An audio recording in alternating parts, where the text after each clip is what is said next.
India-Middle East-Europe Economic Corridor, agreed upon at the recent G20 summit in India, will lay down a network of rail and shipping lines running by sea from India to the Middle East, then overland to the Mediterranean and through Greece into Europe.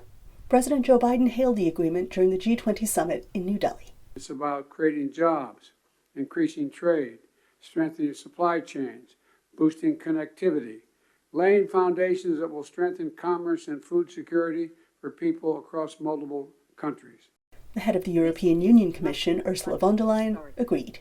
This corridor is much more than just a railway or a cable. It is a green and digital bridge across continents and civilizations. But will it be enough to counter China's massive decade-old Belt and Road Initiative, which has signed on some 150 countries? I don't see this as a direct global competitor to Belt and Road. This may be a way to provide infrastructure to a handful of countries, but the reality is that a lot of those countries already have a fair amount of investment support, right? So Saudi Arabia, the United Arab Emirates, Israel probably don't need huge infusions of cash. So I think this is progress, but it may be more of a political way to try and tie, Israel and the Saudis together more closely than it is a really attractive long-term infrastructure play. And while China is in the lead in terms of both time and money, analyst Aparna Pandey says this more modest project is still worthy. And she added, it's not a hub-and-spoke design like the BRI, meaning more countries could benefit even though the scale is smaller. Should this have been done a decade earlier? Absolutely.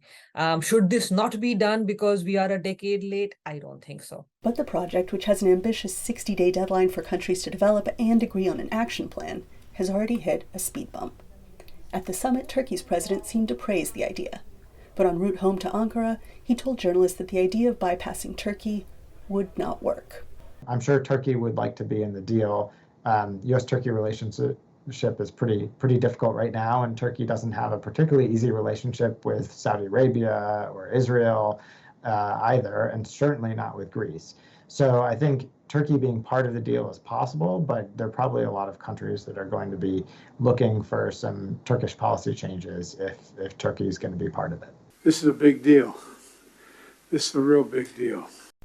It is, Biden said, a real big deal. But how soon can it be a real thing? Anita, Powell, VOA News, Washington.